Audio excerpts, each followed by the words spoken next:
તેઓ કહે છે કે અર્થશાસ્ત્રના નિયમો ગુરુત્વાકર્ષણના નિયમ જેટલા ચોક્કસ નહીં, પરંતુ ભરતી ઓટ સાથે સરખાવી, બરોબર, કે તેની જે વર્તમાન પરિસ્થિતિ છે તેને ધ્યાનમાં રાખી આ સિદ્ધાંતો છે તે કાર્યશીલ બનતા હોય છે. ત્યાર પછી તેમના ઉપભોગના વિશેનો વિચારો છે, એટલે વપરાશ અંગેના વિચારો છે તે આપણે જોયા. તેમાં જરૂરિયાતમાં પ્રાથમિક અને મોજશોખની જરૂરિયાતો વિશે ભાર આપે છે, અને તેઓ સ્પષ્ટ કહે છે કે ઉપભોગ જ બધી જ આર્થિક પ્રવૃત્તિઓનો આરંભ અને અંત છે.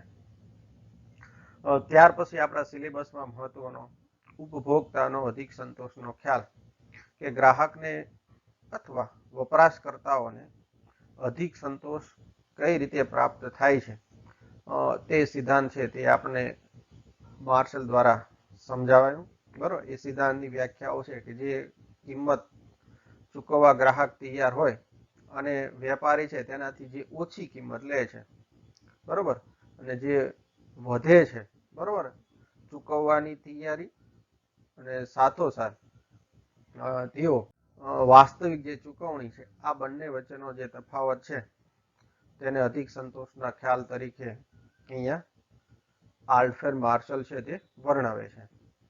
તેના આપણે સૂત્રોની વાત કરી, તેની પણ આપણે નાણાં દ્વારા મપાય છે કે નહીં તેની ટીકાઓની 3 ટીકાઓની વાત કરી. ત્યાર પછી તેના મહત્વ વિશેની ચર્ચા કરી. કરવેરામાં ઇજારદાર વસ્તુઓમાં કિંમત નક્કી કરવામાં વધુ મદદરૂપ થાય છે. ત્યાર પછી આલ્ફ્રેડ માર્શલના જે આર્થિક વિચારો છે તે માંગની મૂલ્ય સાપેક્ષતા, કિંમતમાં થતો ફેરફાર અને માંગમાં થતો ફેરફારનો ગુણોત્તર પ્રમાણ, એના વિશે પણ આપણે માહિતી મેળવી.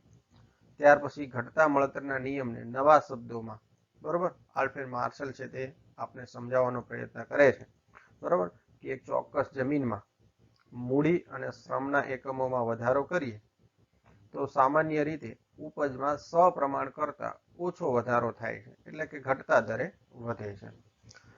છેલ્લે એક વાત કરી મુખ્ય ખર્ચ અને પૂરક ખર્ચ. આપણે સમજ્યા કે માર્શલ છે તે પૂરક ખર્ચ અને મુખ્ય ખર્ચ વચ્ચેના જે વિચારો છે, કે મુખ્ય ખર્ચ તેને ગણે છે કે ઉત્પાદન વધતા જે ખર્ચ વધે, ઉત્પાદન ઘટતા જે ખર્ચ ઘટે છે. એટલે કે અત્યારે આધુનિક ખર્ચમાં આપણે જોઈએ તો કે જેને અસ્થિર ખર્ચ કહીએ છીએ તેને માર્શલ છે તે મુખ્ય ખર્ચ કહે છે. જ્યારે પૂરક ખર્ચ છે, બરોબર, જેને આપણે આધુનિક ખર્ચમાં જેને આપણે સ્થિર ખર્ચ કહીએ છીએ, એટલે કે માર્શલ તેને ઉદાહરણ દ્વારા પણ સમજાવવાનો પ્રયત્ન કર્યો છે કે યંત્રો, મકાન પાછળ થતો ખર્ચ જેવો સ્થિર હોય છે, જેને માર્શલ પૂરક ખર્ચ તરીકે ઓળખાવે છે. તો અહીંયા આટલી ચર્ચા આપણે ગઈકાલે કરી, બરોબર, રિપીટ કર્યું. ઘણા મિત્રોને છે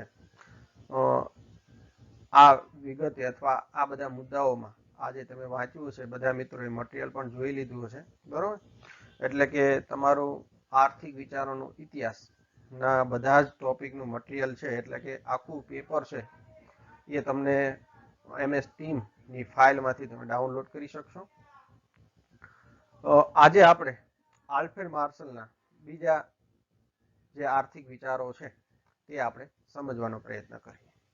તો સૌ પ્રથમ મૂલ્ય અંગેના જે વિચારો છે જે આપણા સિલેબસમાં પણ છે, એટલે આ સિદ્ધાંત છે તે પણ આપણે વિગતે ચર્ચા કરશું, અને આ પરીક્ષામાં પૂછાય એવો પણ આ સિદ્ધાંત છે.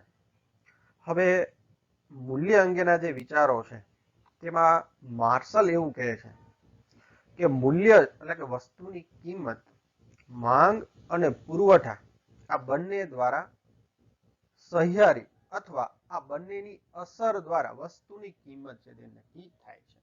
હવે માર્શલ આવું કહેવાનું રીઝન એવું છે કે માર્શલ અગાઉના જે વિચારકો છે, બરોબર, સમજો મિત્રો, તો માર્શલ અગાઉના વિચારકોની વાત કરીએ તો કે પ્રશિષ્ટ અર્થશાસ્ત્રીઓ છે, બરોબર, તે વસ્તુનું કિંમત નિર્ધારણ માટે, બરોબર, સમજો, વસ્તુની કિંમત નિર્ધારણ માટે તેઓ માત્ર પુરવઠાને જવાબદાર ગણે છે. એટલે કે વસ્તુની કિંમત નિર્ધારણ માટેનું એકમાત્ર અસર કરતું પરિબળ છે તે પુરવઠો છે, જ્યારે માંગ છે તે સ્થિર રહે છે. હવે આ વિચારસરણીમાં સમયાંતરે પરિવર્તન થયું, બરોબર. સીમાંતવાદી અર્થશાસ્ત્રીઓ છે તે વસ્તુની કિંમતને અસર કરનારું પરિબળ માંગ ઉપર ભાર આપે છે, બરોબર. અને તેઓ કહે છે કે પુરવઠો છે તે વસ્તુની કિંમત ઉપર અસર કરતું નથી. તો અહીંયા આ માર્શલે ઉપરોક્ત બાબતોને ધ્યાનમાં રાખી, બરોબર સમજો. માર્શલે એક સરસ ઉદાહરણ દ્વારા, બરોબર, માંગ પુરવઠા દ્વારા વસ્તુની કિંમત નિર્ધારણ કઈ રીતે થાય છે તેની સચોટ માહિતી અથવા આર્થિક વિચાર છે તે આપણે આપી શક્યા છે. તેમાં આપણે જોઈએ તો એક કાતરનું ઉદાહરણ આપે છે, બરોબર મિત્રો સમજો. માર્શલ છે તે કિંમત નક્કી થવાથી પ્રક્રિયાને કાતર વડે કપાતા કાપડની એક પ્રક્રિયા જેવી છે એવું તેઓ જણાવે છે. હવે આવું શું કામ કહે છે તે પણ સમજી લઈએ. તેઓ કહે છે કે કાતરનું કોઈ એક પાંખિયું, બરોબર સમજો, એટલે કે કાતરનું કોઈ પણ એક પાંખિયું સ્થિર રહે અને બીજું પાંખિયું કાપવામાં કામ લાવે, તો એનો અર્થ એવો નથી કે જે કાપવામાં લાગતું પાંખિયું અથવા એ ભાગ કાપડ જ કાપે છે, એટલે કે નીચેનો સ્થિર ભાગ છે તે કાપડ કાપવામાં તેની જવાબદારી અથવા તેની સહભાગી નથી, એવું કહી શકાય નહીં. એટલા માટે તેઓ કહે છે કે વસ્તુની કિંમત નિર્ધારણ માટે, બરોબર, અહીંયા આ બંને પાંખિયા એટલે કે પુરવઠો અને માંગ એ બંને પાંખિયાઓ છે. એટલે કે કોઈ એક સમયે, બરોબર, એક સ્થિર રહે અને બીજું વધુ અસરકારક હોય, તો એનો અર્થ એ નથી થતો કે અહીંયા એક વધારે અસરકારક પાંખિયું છે તે વસ્તુની કિંમત નક્કી કરે છે. તો બરોબર મિત્રો સમજો કે તેઓનો કહેવાનો ભાવાર્થ એ છે કે વસ્તુનું મૂલ્ય નિર્ધારણ કરવા માટે માંગ અને પુરવઠો આ બંને પરિબળો છે તે સહરીતે અથવા સહભાગી રીતે જવાબદાર છે. આગળ જોઈએ કે તેનું સ્પષ્ટીકરણ કરતા તેઓ સમજાવે છે, બરોબર સમજો મિત્રો. હવે ટૂંકા સમયગાળા દરમિયાન, બરોબર, આગળ તેઓ સમયના તત્વો પણ સમજાવે છે કે ટૂંકા સમયગાળા દરમિયાન વસ્તુની કિંમત નક્કી કરવા માટે, બરોબર, પુરવઠો ભાગ ભજવે છે એ તો ખરું જ, પરંતુ ટૂંકા ગાળામાં કિંમત નક્કી કરવા માટે, બરોબર, પુરવઠો અને માંગ વચ્ચેના જે સંબંધો છે, બરોબર, તો ટૂંકા ગાળામાં વસ્તુનો પુરવઠો, બરોબર, સ્થિર ધારી લઈએ, એટલે કે તેમાં એટલા બધા પરિવર્તનો થતા નથી અથવા પુરવઠો તાત્કાલિક વધારી શકાતો નથી. માટે ટૂંકા ગાળાના સમયમાં માંગનું પરિબળ છે, બરોબર સમજો કે ટૂંકા ગાળામાં માંગનું પરિબળ છે તે વસ્તુની કિંમત વધુ અસરકારક રીતે નક્કી કરે છે. બીજી બાજુ તેઓ કહે છે કે લાંબા ગાળે આપણે એવું જણાય કે માત્ર પુરવઠો જ વસ્તુની કિંમત નક્કી કરે છે, તો એ માનવું પણ બરાબર નથી. કેમ કે લાંબા સમયગાળા દરમિયાન પુરવઠો છે તે ગમે એટલો વધારી શકાય છે, બરોબર. સાથોસાથ આ પુરવઠો વધે છે તેમાં, બરોબર મિત્રો સમજો, બરોબર, એનો માંગનો કોઈ રોલ નથી અથવા માંગ કોઈ પણ પ્રકારની અસરકારક નથી વસ્તુની કિંમત નક્કી કરવા, એમ પણ કહી શકાતું નથી. એટલે કે માર્શલનું કહેવું એવું છે કે વસ્તુની કિંમત નક્કી કરવા માટે માંગ અને પુરવઠો જ્યાં સરખા થાય ત્યાં વસ્તુનું ઉત્પાદન નક્કી થશે અને એ વસ્તુના ઉત્પાદને એ વસ્તુની છે તે કિંમત નિર્ધારણ થશે. હવે આ તત્વને તેઓ આગળ સમજાવતા આપણને કહે છે, બરોબર સમજો મિત્રો, કે અહીંયા માંગની પાછળ સીમાંત દૃષ્ટિગુણનો ખ્યાલ કામ કરે છે, બરોબર સમજો, કે જ્યારે બજારમાં માંગ ઊભી થાય તો આ માંગ ઊભી થવા પાછળ ગ્રાહકોને જે સીમાંત દૃષ્ટિગુણ પ્રાપ્ત થાય છે, બરોબર, તે કામ કરે છે. જ્યારે પુરવઠાને સીમાંત બિન દૃષ્ટિગુણ પ્રાપ્ત થાય, બરોબર, એ કોને થશે તો ઉદ્યોગપતિઓ અને વેપારીઓને, બરોબર, તે જવાબદાર છે. અને સીમાંત બિન દૃષ્ટિગુણ છે તે શ્રમમાં પડતું કષ્ટ, મૂડીપતિઓનું મૂડી સર્જન માટે કરવો પડતો ત્યાગ એનો બનેલો કહે છે. એટલે મિત્રો બરોબર સમજો કે વસ્તુની કિંમત નિર્ધારણમાં બંને પાંખિયા અથવા બંને માંગ અને પુરવઠો છે તે સમાન રીતે કામ કરે છે. હવે આ માંગ અને પુરવઠાના નિયમમાં તેઓ આગળ આપણને સમયનું તત્વ છે તે સમજાવે છે. બરોબર સમજો. કિંમત પર ટૂંકા ગાળામાં માંગ જ્યારે લાંબા ગાળે પુરવઠો છે તે અસરકારક સાબિત થાય છે અથવા કિંમત નક્કી કરવામાં તે મહત્વનો રોલ હોય છે. હવે આ બાબત સમજાવવા માટે આલ્ફ્રેડ માર્શલ આપણે એક સમયનું તત્વ છે તે સમજાવવાનો પ્રયત્ન કરે છે. બરોબર સમજ્યો. તો આ સમયના તત્વમાં તેની જે મહત્વની બાબતો છે તે ખૂબ જ ટૂંકો ગાળો, લાંબો ગાળો અને ખૂબ જ લાંબો ગાળો એમ 4 તત્વોમાં સમયને ડિવાઈડ કરે છે. હવે આ ચારે 4 તત્વોમાં કિંમત નિર્ધારણ માટે કયું પરિબળ જવાબદાર છે? બરોબર સમજો. કિંમત નિર્ધારણ માટે કયું પરિબળ જવાબદાર છે તે આપણને આલ્ફ્રેડ માર્શલ છે તે સમજાવે છે. હવે પહેલી બાબત સમજીએ, ખૂબ જ ટૂંકો સમયગાળો. હવે ખૂબ જ ટૂંકો સમયગાળો એટલે કેવો સમયગાળો? તો માર્શલ કહે છે કે બજારના એવા સમયગાળામાં જ્યાં વસ્તુની માંગ વધે ત્યારે બજારમાં જે પુરવઠો હોય તેમાંથી જ વધેલી માંગ પહોંચી વળવાનું હોય.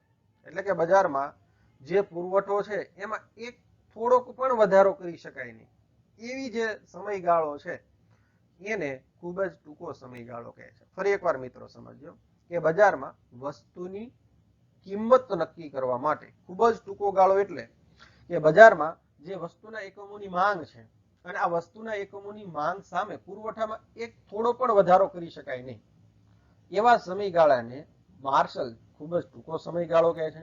અને આપણે પણ સમજી શકીએ કે જ્યારે પુરવઠો અસરકારક ન હોય તો વસ્તુની કિંમત બજારમાં જેટલી માંગ વધશે એટલી સીધી કિંમતમાં તેમાં વધારો થશે, કારણ કે પુરવઠો તેની સામે બરોબર સ્થિર જોવા મળે છે. ઉદાહરણ તરીકે વાત કરીએ કે બજારમાં કોઈ ખાદ્ય પદાર્થો અથવા જીવન જરૂરિયાતની ચીજ વસ્તુઓ, ઉદાહરણ તરીકે જોઈએ કે બિસ્કિટ, તો બિસ્કિટનો પુરવઠો ખૂબ જ ટૂંકા ગાળામાં બરોબર વધારી શકાય નહીં. જેટલો બજારમાં સ્ટોક છે એટલા જ બિસ્કિટ છે તે મૂકી શકાય.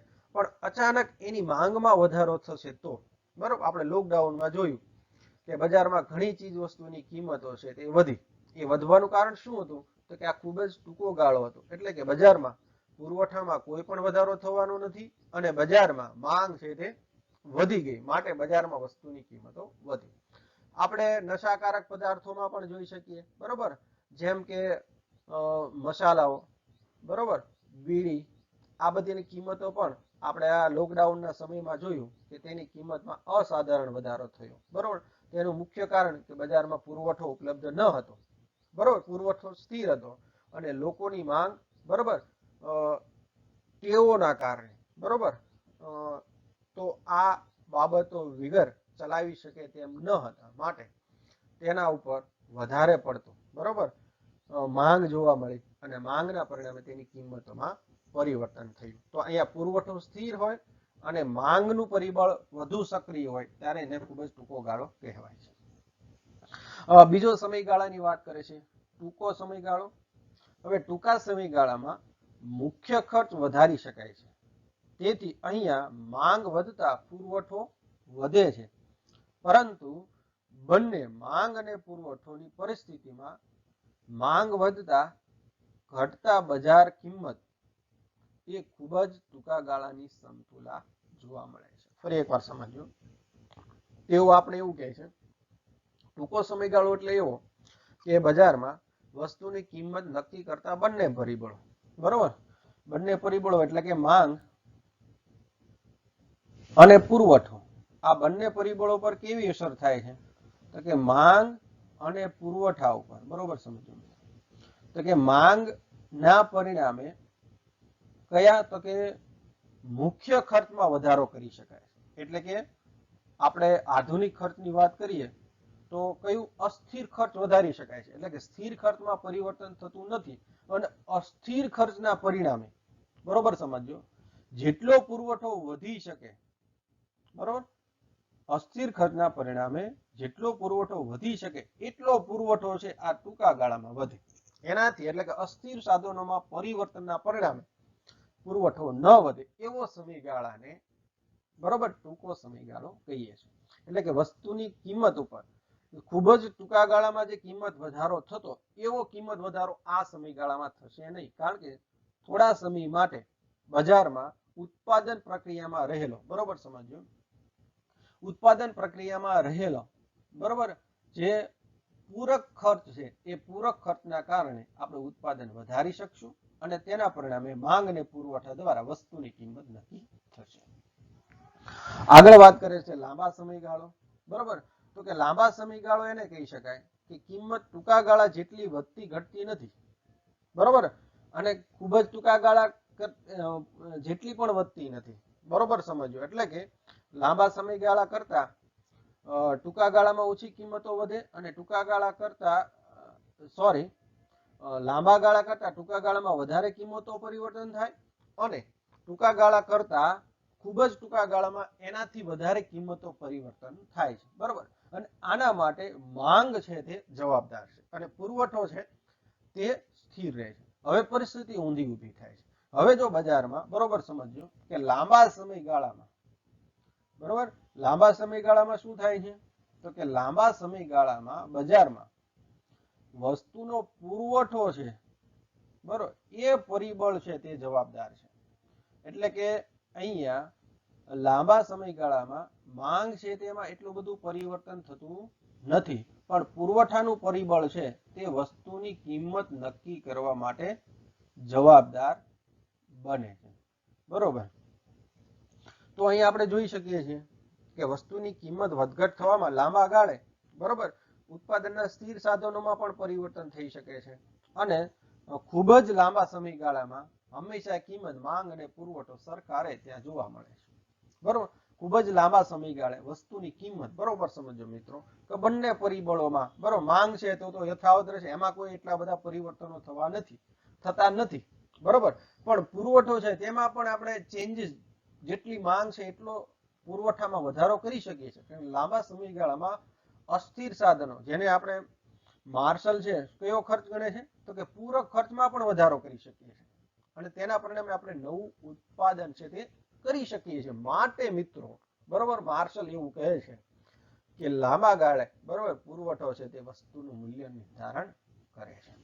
ફરી એકવાર આ આખા સિદ્ધાંતમાં, એટલે કે માંગનો મૂલ્યનો માંગ અને પુરવઠાનો દ્વારા જે નક્કી થાય છે એ નક્કી થવાનું શોર્ટ એન્ડ સ્વીટ કેલ્ક્યુલેશન, બરોબર, આપણે કહી શકીએ. જેમ સમયનો ગાળો, બરોબર સમજો, આમ બરોબર યાદ રાખજો, જેમ સમયનો ગાળો ટૂંકો તેમ કિંમત ઉપર, બરોબર, સમયનો ગાળો જેમ ટૂંકો તેમ વસ્તુની કિંમત ઉપર, બરોબર, માંગ છે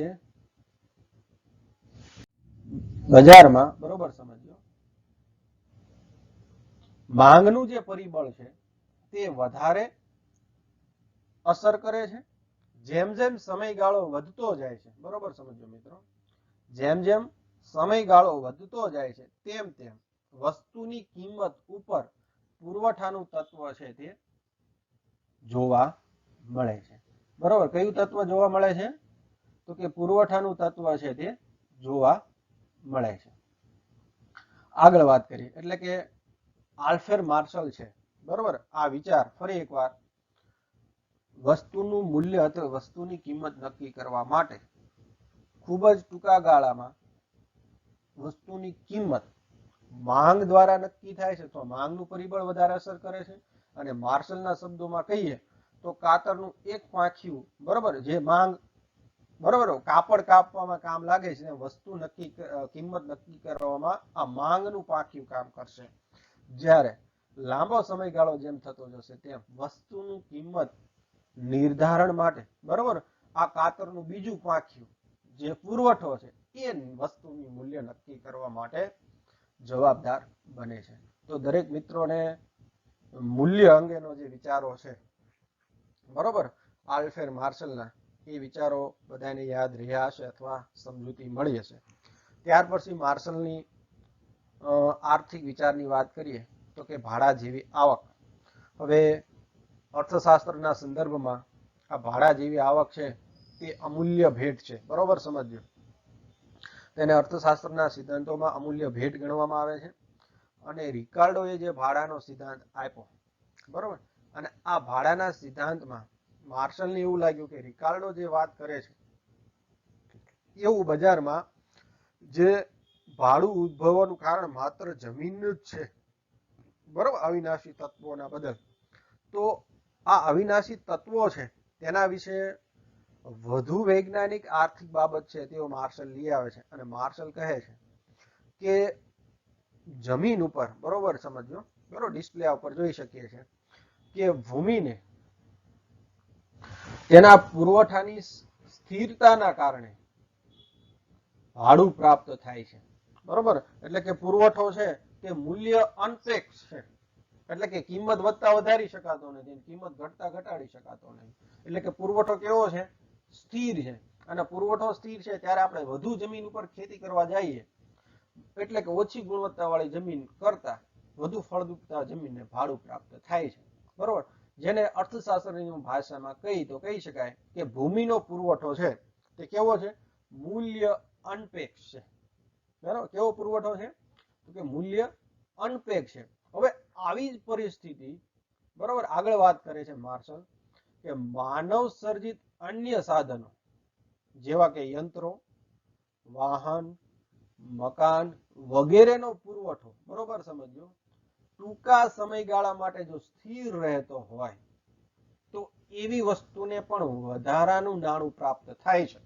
અને આ વધારાના નાણાને, બરોબર, અહીંયા આલ્ફ્રેડ માર્શલ કેવું કહે છે? તો કે આભાસી ભાડું અથવા ભાડા જેવી આવક, અથવા ઇંગ્લિશમાં કેવું છે? કોન્સી રેટ. બરોબર, પરીક્ષામાં ઘણી વખત પૂછાય કે કોન્સી રેટનો ખ્યાલ કોને આપેલો છે, અથવા કોન્સી રેટનો ખ્યાલ છે તે સમજાવો. તો બરોબર સમજો, અહીંયા માર્શલ કહે છે કે ભૂમિને જે ભાડું ઉપલબ્ધ થાય છે તે મૂલ્ય અનપેક્ષતાના કારણે થાય છે. અને આવી સિચ્યુએશન અથવા આવી પરિસ્થિતિ બજારમાં ઘણી વખત ઘણા સાધનોની થાય છે, બરોબર, ઘણા યંત્રોની થાય છે. તો આ યંત્રોમાં, બરોબર સમજો મિત્રો, આ યંત્રોમાં, આ મકાનમાં અને આ વાહનોમાં અથવા બજારની કોઈ પણ પરિસ્થિતિમાં, બરોબર, ટૂંકા સમયગાળા માટે, બરોબર, માંગના પ્રમાણમાં, બરોબર સમજો, માંગના પ્રમાણમાં પુરવઠો વધારી શકાતો નથી. ઉપરોક્ત આપણે જોયું ખૂબ જ ટૂંકો સમયગાળો, એટલા માટે વસ્તુની કિંમત વધે છે, બરોબર. એટલે બજારમાં આપણે જોયું કે લોકડાઉનના સમયગાળા દરમિયાન, બરોબર, ચીજ વસ્તુની કિંમતો વધી, બરોબર. કઈ ચીજ વસ્તુની? તો કે જીવન જરૂરિયાત ચીજ વસ્તુઓને સૌથી વધુ અસર, બરોબર, નશાકારક પદાર્થો, બરોબર, જેમાં ગુટખાનું વાત કરી લઈએ, મસાલાની વાત કરી લઈએ, બીડીની વાત કરી લઈએ, એની કિંમતો વધી. કારણ કે બજારમાં ટૂંકા સમયગાળા માટે, બરોબર સમજો મિત્રો, તેના પુરવઠામાં વધારો કરી શકાયો નહીં અને તેની માંગ છે તે વધી. શું થયું? પુરવઠો વધ્યો નહીં પણ માંગ વધી. અને માંગ વધવાના પરિણામે જેટલી માંગમાં વધારો થયો એ માંગ છે તે શેમાં પરિણમી? તેની કિંમત વધારામાં પરિણમી. અને આ જે વધારાની કિંમત જે ઊભી થઈ, બરોબર, બજારમાં 30 રૂપિયામાં મળતી 4 ભાઈ બીડીની જુડી નો ભાવ 100 રૂપિયા થયો.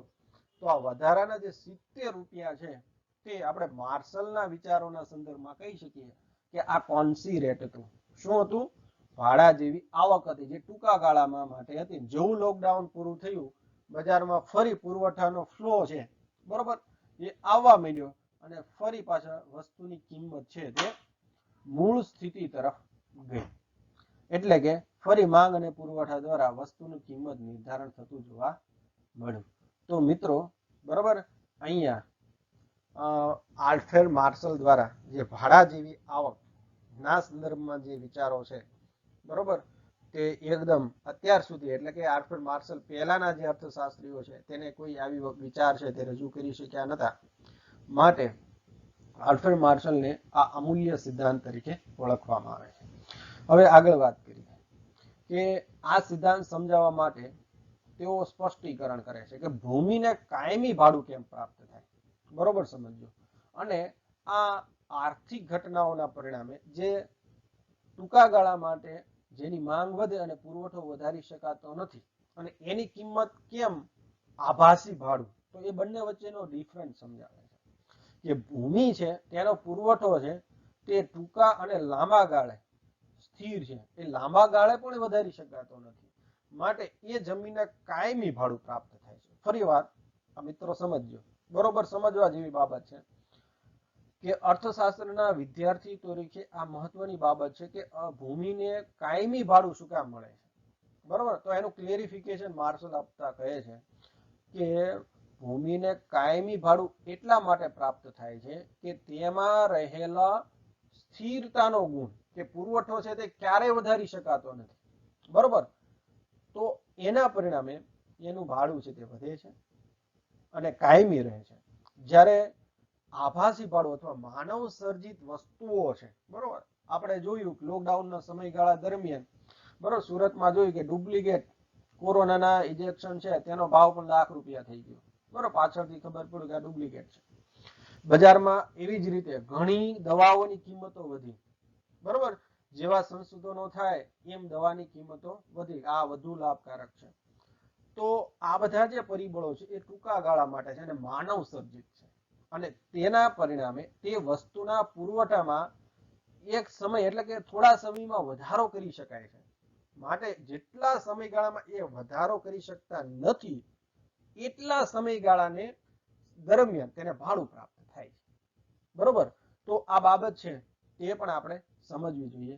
અને આગળ માર્શલ કહે છે કે ભૂમિને મળતું ભાડું છે તે શુદ્ધ ભાડું છે અને તે કાયમી ટકી રહેશે.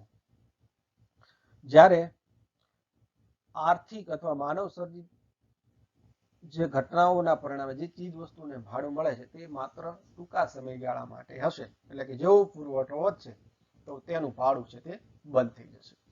તો એ બાબત પણ આપણે પૂર્ણ રીતે સમજી શક્યા. ત્યાર પછી માર્શલનો વહેંચણીનો સિદ્ધાંત છે તે ખૂબ જ મહત્વનો છે. હવે વહેંચણી એટલે આપણે ખબર છે કે ઉત્પાદનના સાધનોને મળતું વળતર, જેને આપણે વહેંચણી કહીએ છીએ. હવે વહેંચણી વિશે ઘણા તેમની અગાઉના અર્થશાસ્ત્રીય ચર્ચા કરેલી છે અને તેમના ચર્ચાઓ છે તેને પૂર્ણતા તરફ લઈ જવા તેના સુધારા સ્વરૂપ આ બધા વિચારો છે તેમને મૂક્યા છે. તેમની અગાઉની વાત કરીએ તો મુક્ત માનવીના કાર્યો માટે, બરોબર સમજો, એટલે કે મનસ્વી રીતે વિચારતા માનવીઓ માટે યંત્ર, ઘોડા કે ગુલામના સિદ્ધાંતો છે તે લાગુ પડતા નથી, બરોબર સમજો. શું કહે છે માર્શલ? કે માનવી એક તાર્કિક બૌદ્ધિક વર્તન કરે છે અને તેની સામે યંત્રના સિદ્ધાંતો એટલે કે ચોક્કસ માળખામાં ફિટ બેસાડેલા સિદ્ધાંતો જેમ કે ગુરુત્વાકર્ષણ, બરોબર, તેનો ચોક્કસ નિયમ છે તે પ્રમાણે જ કામ કરે છે. એવી જ રીતે ઘોડા અને ગુલામ એવા 3 ઉદાહરણો તેઓ સમજાવે છે અને એને જે લાગુ પડતા સિદ્ધાંતો છે એવી રીતે અર્થશાસ્ત્રના સિદ્ધાંતો લાગુ પડતા નથી, કારણ કે માનવ છે તે બૌદ્ધિક વિચારશીલ, બરોબર, બૌદ્ધિક રીતે વિચારીને તેઓ નિર્ણય લે છે. આગળ સમજાવે છે કે માર્શલના જે આ વહેંચણીનો સિદ્ધાંત છે એ કઈ કશું નવીન નથી, પરંતુ મૂલ્યના સિદ્ધાંતોનું ઉત્પાદનના સાધનો માટે, બરોબર સમજો, મૂલ્યના સિદ્ધાંતનું ઉત્પાદનના સાધનો માટેનું એક વિસ્તૃતીકરણ છે. એટલે કે તેઓ જે મૂલ્યની વાત કરે છે આ મૂલ્યમાં તેઓ, બરોબર, ઉત્પાદનના સાધનોને કેટલું મૂલ્ય પ્રાપ્ત થશે તેના વિશેની જે ચર્ચા છે તે આપણે આ વહેંચણીના સિદ્ધાંતમાં સમજશું. બરોબર સમજો. આ વહેંચણીના સિદ્ધાંતમાં સમજાવવા માટે તે સૌ પ્રથમ રાષ્ટ્રીય આવકની વાત કરે છે અને રાષ્ટ્રીય આવકમાં કહે છે તેઓ, બરોબર સમજો, કે કોઈ પણ રાષ્ટ્રીય આવક એટલે શું? તો કે કોઈ પણ દેશની મૂડી, શ્રમનો તેમજ કુદરતી સાધનો સાથેનો સહયોગ કરવાથી, બરોબર, બંનેનો ઉપયોગ કરવાથી ચોખ્ખી ભૌતિક અને અભૌતિક વસ્તુઓનું પ્રતિ વર્ષ જે ઉત્પાદન થાય, બરોબર, એટલે કે 1 વર્ષ સમયગાળા દરમિયાન, બરોબર સમજો મિત્રો, કોઈ રાષ્ટ્ર તેના મૂડી અને શ્રમના એકમોને કુદરતી સાધનોના સહયોગ સાથે જે ચોખ્ખું ભૌતિક અને અભૌતિક એટલે કે જોઈ શકાય અને ન જોઈ શકાય એટલે કે દ્રશ્ય અને અદ્રશ્ય તમામ વસ્તુઓનું ઉત્પાદન નો સરવાળો એટલે રાષ્ટ્રીય આવક. હવે આ રાષ્ટ્રીય આવકને છે તે વહેંચણીના સંદર્ભમાં સમજાવે છે, બરોબર સમજો.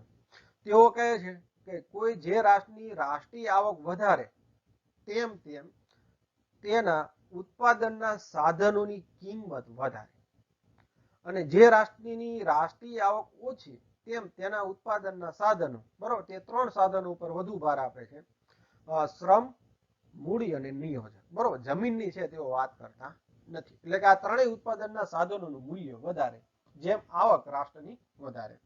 હવે એનું આગળ સ્પષ્ટીકરણ કરે છે કે અહીંયા જે તેમણે શબ્દ વાપર્યો છે, બરોબર સમજો, જે ચોખ્ખો અથવા ચોખ્ખી ભૌતિક અથવા અભૌતિક વસ્તુઓ વાપરી છે.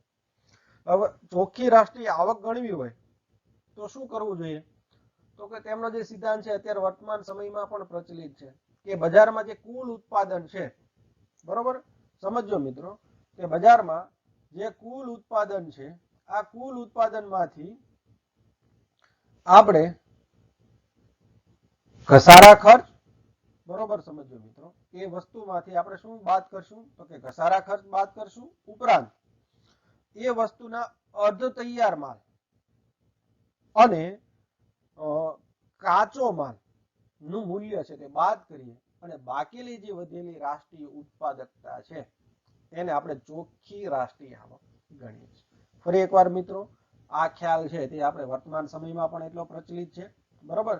એટલે કે રાષ્ટ્રીય આવક તમારે નક્કી કરવી હોય તો, બરોબર, શું કરવું પડે? તો કે બજારમાં જે કઈ આપણી કુલ રાષ્ટ્રીય ઉત્પાદકતા મળે છે તેમાંથી ઘસારા ખર્ચ બાદ કરવું પડે, બરોબર. અને ઘસારા ખર્ચ બાદ કર્યા પછી, બરોબર સમજો મિત્રો, ઘસારા ખર્ચ બાદ કર્યા પછી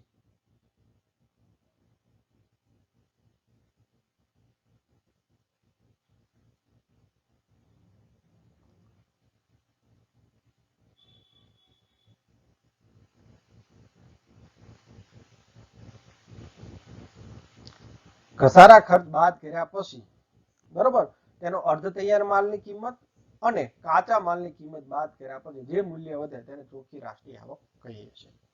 હવે તેઓ આગળ વાત કરે છે વહેંચણીના સિદ્ધાંતોની સ્પષ્ટીકરણમાં કે બજારમાં સાધનની સાધન કિંમત, બરોબર સમજો, એટલે કે શ્રમનું વેતન, મૂડીનું વ્યાજ અને નિયોજકનો નફો, એટલે કે સાધનની માંગ કિંમત તેની સીમાંત કાર્યક્ષમતા દ્વારા અને પુરવઠા કિંમત તેના સીમાંત ખર્ચ દ્વારા નક્કી થાય છે. એટલે કે બજારમાં કોઈ પણ સાધનની કિંમત અથવા કોઈ પણ સાધનનું મૂલ્ય, બરોબર, તેની સીમાંત કાર્યક્ષમતા, તે કેટલું કામ કરે છે તે, અને સાથોસાથ તેની પુરવઠા કિંમત, બરોબર, તેમાં કેટલું ખર્ચ થાય છે તે સીમાંત ખર્ચ, આ બંને પરિબળો ઉપર ભાર આપે છે. તો આપણે બરોબર સમજશું કે ઉત્પાદનના સાધનોમાં, એટલે કે શ્રમ, મૂડી અને નિયોજક, આ ત્રણેયની વાત કરે છે. અને શ્રમ કોને ગણે છે અથવા શ્રમનું કેટલું વેતન મળે છે? તો તેઓ સમજાવે છે કે શ્રમિકોને વેતન ઓછામાં ઓછું તેની કાર્યક્ષમતા બરાબર મળવું જોઈએ. અને તેની કાર્યક્ષમતા કોના ઉપર આધારિત છે? બરોબર સમજો કે ઉત્પાદનની ગુણવત્તા અને ઉત્પાદનના પ્રમાણ પર આધારિત છે. એટલે કે કોઈ શ્રમિક છે તેને વધારે વેતન કે અથવા ઓછું વેતન કયા પરિબળોના કારણે મળે છે? તો કે બે પરિબળો જવાબદાર છે. એક છે તેની ઉત્પાદનની ગુણવત્તા, એટલે કે શ્રમિક છે તે બીજા બધા શ્રમિકો કરતા તેની ઉત્પાદકતા કેટલી વધારે છે, બરોબર, કેટલું ઉત્પાદન એ કરી શકે છે. અને બીજું કારણ છે કે ઉત્પાદનનું પ્રમાણ, જથ્થો, બરોબર, એટલે કે ક્વોન્ટિટી અને ક્વોલિટી, આ બંને પરિબળો છે એ શ્રમનું મૂલ્ય નક્કી કરે છે, એટલે કે તેનું વેતન નક્કી કરે છે. અને આ બંને પરિબળો છે તેના વેતન નક્કી કરવા માટે જવાબદાર બને છે. આગળ તેઓ સમજાવવાનો પ્રયત્ન કરે છે કે આ બંને પરિબળો છે એ દરેક વ્યક્તિની ખરીદ શક્તિ નક્કી કરે છે. એટલે કે શ્રમિકોને જેટલું વેતન પ્રાપ્ત થાય એ વેતનના સંદર્ભમાં તેની ખરીદ શક્તિ હોય, બરોબર સમજો. માર્શલ સ્પષ્ટ એવું સમજાવવા માંગે છે કે શ્રમિકને મળતું વેતન, માની લો કે શ્રમિકને 250 રૂપિયા મળે છે તો તેની ખરીદ શક્તિ 250 રૂપિયા છે, બરોબર. પછી તેના મહિનાની આવક અને વર્ષની આવક, એ બેની ખરીદ શક્તિ જોઈ શકાય છે. એટલે કે આપણે શ્રમની બાબતમાં, બરોબર સમજો મિત્રો, કે અહીંયા જે શ્રમ ઉત્પાદનનું જે વહેંચણીનું સાધન આપેલું છે તો તેને મળતું વેતન શાના ઉપર આધાર છે? તો તેની ગુણવત્તા અને તેના પ્રમાણ, એટલે ક્વોન્ટિટી અને ક્વોલિટી ઉપર આધારિત છે. અને તેને મળતું આ વેતન છે તે ખરીદ શક્તિ ઉપર સીધો સંબંધ જોવા મળે છે. તો આટલી બાબત છે તે શ્રમના સંદર્ભમાં વિચારે છે. બીજી બાબત છે કે વ્યાજ કોને મળે? બરોબર. વ્યાજ અંગેના વિચારો શું છે? તો આલ્ફ્રેડ માર્શલ છે તે આપણે સમજાવે છે. બરોબર સમજો મિત્રો કે વ્યાજ છે તે પ્રતીક્ષા કરવાનો બદલો છે. એટલે કે હું મારી મૂડી કોઈ વ્યક્તિને ઊંચીની આપું, બરોબર, એટલે માની લો કે એક વ્યક્તિને મેં ₹1,00,000 આપ્યા, તો આ ₹1,00,000 મને એ જ્યારે પાછા આપશે એ સમય સુધી, એટલે કે 1 વર્ષ સુધી હું પ્રતીક્ષા કરીશ, અને આ પ્રતીક્ષા બદલ તે જે વધારાની ઇન્કમ મળશે તેને અહીંયા માર્શલ છે તે વ્યાજ કહે છે. બરોબર. એટલે કે વ્યાજ છે તે પ્રતીક્ષાનો બદલો છે. સાથોસાથ તે મૂડીની માંગ અને પુરવઠા દ્વારા નક્કી થાય છે. બરોબર. વ્યાજ કોના દ્વારા નક્કી થાય છે? તો કે બજારમાં મૂડીની માંગ કેટલી છે અને બજારમાં મૂડીનો પુરવઠો કેટલો છે. બરોબર. એટલે કે બજારમાં મૂડી આપવા વાળા વ્યક્તિઓ કેટલા છે અને મૂડી લેવા વાળા વ્યક્તિઓ કેટલા છે, એનો જે એક બિંદુએ સરખા થાય ત્યાં તેનું મૂલ્ય નિર્ધારણ થાય, એટલે કે ત્યાં વ્યાજ નક્કી થાય. અને તે વ્યાજના ખ્યાલ વિશે, બરોબર, આ બાબત તમે બરોબર ધ્યાનમાં રાખજો કે તેઓ વ્યાજના 2 પ્રકારો પાડે છે. એક છે કુલ વ્યાજ અને બીજું છે ચોખ્ખું વ્યાજ. બરોબર. 2 વ્યાજના ખ્યાલો આપે છે. તો કે કુલ વ્યાજ કોને કહેશું? તો બરોબર સમજજો કે કુલ વ્યાજ પ્રતીક્ષાના બદલા ઉપરાંત, બરોબર સમજજો, બજારમાં જે કુલ વ્યાજ પ્રાપ્ત થાય છે તે પ્રતીક્ષાના બદલા ઉપરાંત અન્ય તત્વો, એટલે કે બજારની અન્ય પરિસ્થિતિઓ કેવી કે જોખમનું વળતર, અગવડતાનું વળતર અને વ્યવસ્થાકીય વળતર પણ તેમાં સમાવિષ્ટ છે. એટલે કે બજારમાં વ્યાજમાં પૈસા આપવા અને પાછા નહીં આપે વિજય માલ્યા ઘોડે, બરોબર, ચોકસી ઘોડે, મોદી ઘોડે, બરોબર, નીરવ મોદી, તો એનું વળતર કેટલું, તો તેના બજારમાં રહેલા રિસ્ક પ્રમાણે જોખમનું વળતર છે. બરોબર. હું 1 વર્ષ સુધી જોખમ ઉઠાવું છું, તેના બદલામાં તેની પ્રતીક્ષા કરું છું, માટે મને ચોખ્ખું વ્યાજ છે તે સોરી મિત્રો કુલ વ્યાજ પ્રાપ્ત થાય છે. પણ તેમના ચોખ્ખા વ્યાજની સંકલ્પના એવી છે, બરોબર સમજો, ચોખ્ખું વ્યાજ માત્ર ને માત્ર પ્રતીક્ષા કરવાનો બદલો છે. એટલે કે તેમાં કોઈ વધારાનું વ્યાજ છે અથવા વધારાની આવક કોઈ ઊભી થશે નહીં, બજાર વળતર છે તમને પ્રાપ્ત થશે. તો અહીંયા આલ્ફ્રેડ માર્શલના, બરોબર, વ્યાજ અંગેના વિચારો, બરોબર, ફરી એકવાર વ્યાજ છે તે પ્રતીક્ષાનો બદલો છે.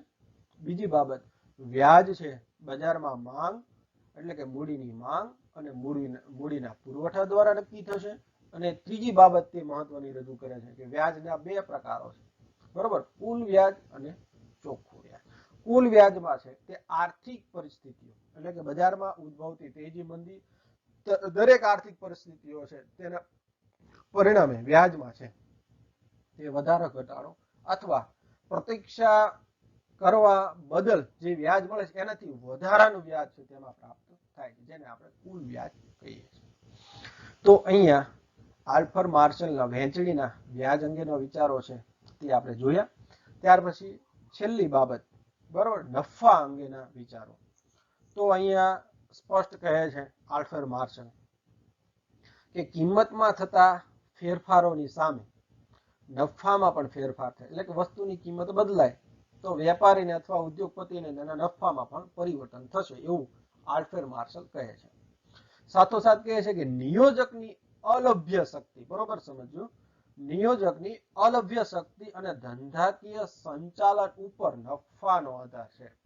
એટલે કે ધંધો છે, બરોબર, તેનું બજાર મૂલ્ય અથવા તેનો નફો કઈ રીતે નક્કી થશે કે તેનું જે આગવી શૈલી અથવા વસ્તુ બનાવવા માટે તેની જે મોનોપોલી, બરોબર, અને બજારમાં તે વેચવાની જે કળા છે એ કળા આધારે, બરોબર, તેનું જે ધંધાકીય સંચાલન કરે, બજારમાં લો કોસ્ટે બીજા કરતા ઉત્પાદન કરી શકે તો નફો વધી શકે, અને તેના ઉત્પાદનના સાધનો લો કોસ્ટે ઉત્પાદન ન કરે, કારણ કે બજાર છે તે હરીફાઈથી ભરેલું છે, અને હરીફાઈથી ભરેલું છે એટલે આપણે સ્પષ્ટ સમજીએ, બરોબર, કે તેમાં હરીફાઈના તત્વોના પરિણામે, બરોબર, બજારમાં એ વસ્તુ બજારમાં વધુ ચાલશે જે લો કોસ્ટ, એટલે કે જે ઓછા ખર્ચે ઉત્પાદન થાય એ વસ્તુ મેક્સિમમ મહત્તમ નફો મેળવી શકે છે.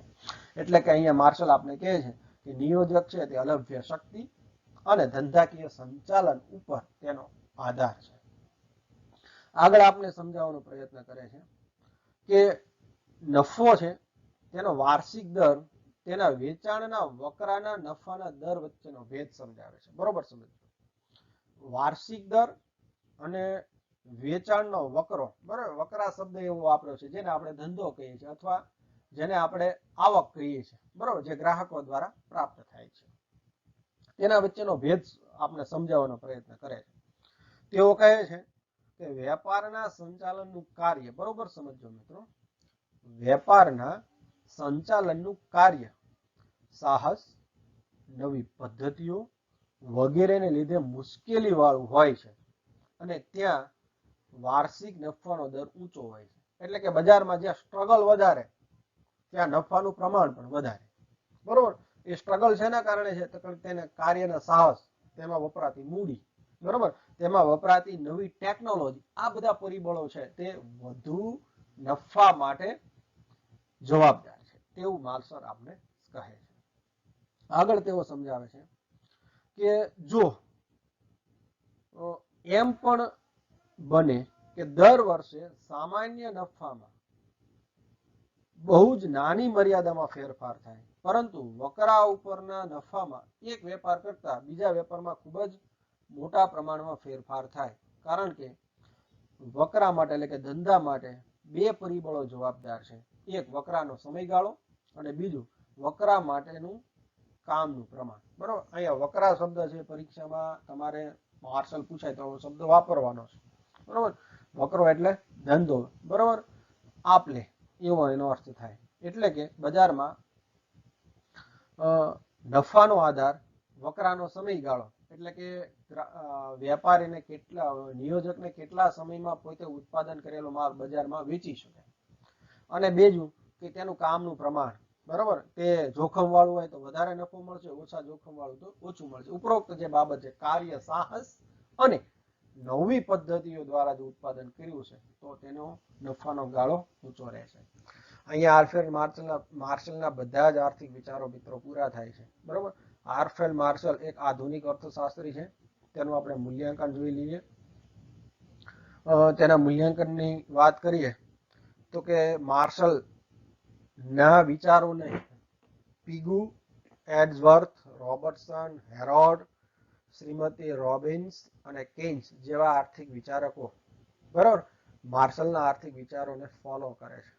ફોલો એટલે તેના માર્ગદર્શક રૂપ સિદ્ધાંતો છે, અને એટલા માટે આલ્ફ્રેડ માર્શલનું અર્થશાસ્ત્રના એટલે કે આધુનિક અર્થશાસ્ત્રમાં ખૂબ જ તેનું મહત્વ.